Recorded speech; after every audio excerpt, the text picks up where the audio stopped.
और कितने सीट पर लड़ना है, डिमांड करना, वो तो गठबंधन के प्लेटफॉर्म पे करना है। और जब गठबंधन के प्लेटफॉर्म पर स्वीकृत हो जाएगा तो आप लोगों के बीच में आपको इसकी जानकारी हम लोग दे देंगे। हम लोग बहुत ही कंफर्टेबल है, हमारे पास 243 सीट है और हम सब मिलकर मजबूती से 243 पे लड़ेंगे और सब सीट पर जीत हासिल करेंगे और बिहार में तेजस्वी प्रसाद यादव जी के नेतृत्व में हम अपनी सरकार बनाएंगे। बिहार की राजनीति के एक ऐसे व्यक्ति के बारे में आज हम बात करने जा रहे हैं जिसकी कहानी काफ़ी रोचक है, जो फर्श से अर्श तक पहुंचा है, यानी सन ऑफ मल्ला मुकेश सहनी, जो बिहार की राजनीति में एक बड़ा रुतबा और वर्चस्व बना चुके हैं। आपको बता दें कि कई साल पहले तक सन ऑफ मल्ला यानी मुकेश सहनी को कोई जानता तक नहीं था, लेकिन देखते ही देखते मुकेश सहनी ने बिहार की राजनीति में छाने का काम किया। 2025 के बिहार विधानसभा चुनाव में मुकेश सहनी की अहम भागीदारी रहेगी और मुकेश सहनी इस बार 2025 में अपना किस्मत तेजस्वी यादव के साथ आजमाने का काम करेंगे। आपको बता दें कि 2020 का जब बिहार विधानसभा का चुनाव हुआ था तो मुकेश सहनी एनडीए के साथ थे, लेकिन इस बार इन्होंने सीधे तौर पे घोषणा कर दिया है कि सहनी समाज इस बार तेजस्वी यादव को किसी भी कीमत पर मुख्यमंत्री बना के रहेगा, क्योंकि सहनी समाज का अगर कोई भला कर सकता है तो वो सिर्फ तेजस्वी यादव हैं। आज मीडिया से बात करते हुए मुकेश सहनी ने कहा कि 2025 के चुनाव को लेकर लगातार हम तैयारी कर रहे हैं और भाजपा बिहार के लोगों को ठगने का काम कर रही है। लगातार सहनी समाज को गुमराह किया जा रहा है और हमें लालच दिया जा रहा है कि किसी तरह भाजपा ये चाहती है कि सन ऑफ मल्ला यानी मैं मुकेश सहनी भाजपा के खेमे में आके चुनाव लड़ूं। तो मैं साफ कह देना चाहता हूं कि मैं तेजस्वी यादव के साथ हूं। इस पूरे प्रेस वार्ता में मुकेश सहनी ने किस प्रकार से भाजपा और नीतीश कुमार पर हमला बोला है, जरा आप सुन लीजिए मीडिया से बात करते हुए। देखिए, कल महागठबंधन का बैठक होने वाला है बिहार में और हम लोग बैठेंगे और कितने सीट पर लड़ना है, डिमांड करना, वो तो गठबंधन के प्लेटफॉर्म पे करना है। और जब गठबंधन के प्लेटफॉर्म पर स्वीकृत हो जाएगा तो आप लोगों के बीच में आपको इसकी जानकारी हम लोग दे देंगे।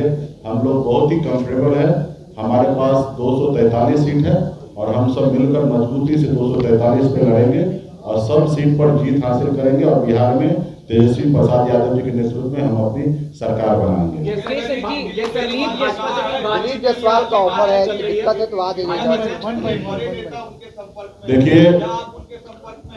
देखिए, हम भी सुने हैं, भारतीय जनता पार्टी पहले से ही परसेप्शन बनाते हैं, वो पहले से ही वो अपने आप को कमजोर समझते हैं। उनको पता है कि मेरे नैया पार नहीं लगने वाला है 2020-25 में। ये नैया को अगर कोई पार लगा सकता तो सन ऑफ मल्ला ही पार लगा सकते, तो इसलिए वो लोग हमारी इंतजार कर रहा है। मैं वहाँ पे जाने वाला नहीं हूँ। और दूसरा उनका एक और परसेप्शन है कि अपने गठबंधन के सहयोगी को सीट नहीं देना, खास करके चिराग पासवान जी को, मांझी जी को, उपेंद्र जी को, ताकि उनको ये हमेशा बताते रहेंगे कि सहनी जी हमारे साथ आ रहे हैं, इसलिए थोड़ा कम सीट में आप एडजस्टमेंट कर लीजिए। तो मैं चिराग पासवान जी को भी मैं कहना चाहूँगा आपके माध्यम से कि आप मजबूती से अड़े रहिए। आपका पार्टी का कम से कम एनडीए गठबंधन में 50 सीट मिलना चाहिए और आपको अगर कहे कि मुकेश सहनी आ रहे हैं तो इस बात पे विश्वास नहीं कीजिएगा।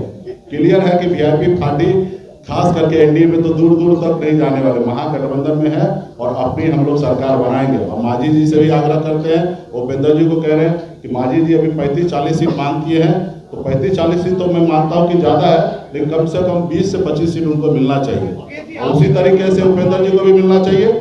और हम लोगों के पास कोई दिक्कत नहीं है, हम लोग मजबूती से लड़ेंगे। 60 पर अड़े हैं मुकेश सहनी, 60 पर अड़े हैं या कोई कॉम्प्रोमाइज होगा? देखिए, महागठबंधन में जितने भी सीट पर लड़ेंगे हम लोग सब मिलकर बैठकर डिसीजन ले लेंगे और हम कंफर्टेबल रहेंगे। और आपने देखा पिछले बार हमने राष्ट्रीय कार्यकारिणी का जब हमारा बैठक हुआ था, हमने अपने पार्टी के लिए एजेंडा सेट किया कि भविष्य में हमारी पार्टी 60 सीट पर चुनाव लड़े। उसी तरीके से भारतीय जनता पार्टी का भी एजेंडा होता है, जो बिहार में आके जेपी नड्डा साहब ने कहा कि देश की जितनी भी क्षेत्रीय पार्टी है उसको हम खत्म करेंगे। तो सब अपने अपने पार्टी के लिए एक रोड मैप बनाते हैं, उसी तरीके से हमने बनाया है। और वो भी उस सीट में 2-4 सीट कम हो या ज़्यादा हो, उससे कोई फर्क नहीं पड़ेगा। हम मजबूती से महागठबंधन लड़ाई लड़ेंगे। गरीब, पिछड़ा, दलित सभी समाज के हर वर्ग के लिए लड़ाई लड़ेंगे। और आपको तो आपने देखा कि मेरी लड़ाई जो है दिल्ली के सरकार से आरक्षण की लड़ाई है, जिसके लिए मैंने सब चीज़ को त्याग दिया। मंत्रिमंडल हमारे छीन लिए गए, हमारे विधायक ले लिया गया, और फिर अभी कुछ किस मुंह से वो लोग हमको बुला रहे हैं, हमको उन पर तरस आ रहा है कि इतना सब चीज़ करने के बाद भी वो अभी भी मेरे इंतजार कर रहा है। तो ये कहीं ना कहीं उनको दर्शाता है कि राज्य में वो लोग कमज़ोर हैं। एक तरफ प्रशांत किशोर जी उनको डैमेज करेंगे, बहुत सारे लोग हैं, जाति धर्म के लोग हैं जो अभी उनको पसंद नहीं कर रहे हैं।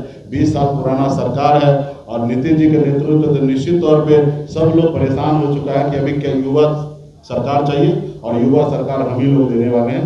तो इसलिए मजबूती से महागठबंधन में हम लोग सरकार बनाएंगे। कल की जो बैठक होगी वो इम्पोर्टेंट होगी आपके भविष्य के बारे में भी, क्योंकि मुख्यमंत्री का चेहरा हमारे भविष्य का लिए छोड़ दीजिए, डिप्टी सीएम का भी चेहरा तय होगा। हम लोगों के लिए अपने भविष्य का चिंता नहीं है। अगर भविष्य का चिंता होता तो भारतीय जनता पार्टी का बात मान के हो सकता है सीएम का चेहरा होता, लेकिन हम अपने भविष्य का चिंता नहीं करते। हम अपने विधायक को तोड़वा लिए, पार्टी तोड़वा लिए, हम मंत्रिमंडल से बाहर निकल गए। हमारी फिक्र जो है सिर्फ बिहार के हर युवा, हर किसान, हर मजदूर का फिक्र है कि अपने राज्य को छोड़कर दूसरे राज्य में उसको जाना ना पड़े, अपने राज्य में काम करे। यही हमारी फिक्र है। बीजेपी और एनडीए कह रही है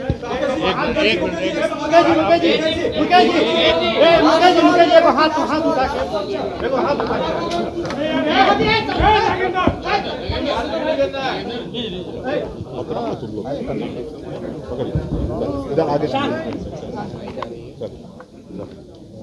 आ जाइए, चलो इसे दिखाइए।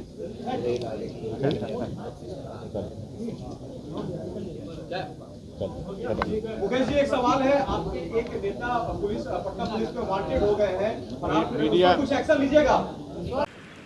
तो आपने सुना कि मुकेश सहनी ने सीधे तौर पे कहा है कि 2025 के जंग को हम लोग जीतने का काम करेंगे, और इस बार जो भविष्य का मुख्यमंत्री रहेगा वो तेजस्वी यादव रहेगा। 50 से 60 सीटों पे हम तैयारी कर रहे हैं, और 243 सीटों पर होने वाले चुनाव को लेके हमारी तैयारी जोरों शोरों से है। और इस बार जो 2025 का जो चुनाव रहेगा, इसमें एनडीए के तमाम जो नेता रहेंगे उसको धूल चटाने का काम महागठबंधन करेगी। सहयोगी आफ्ताब के साथ रोहित यादव, नटराज न्यूज़, पटना।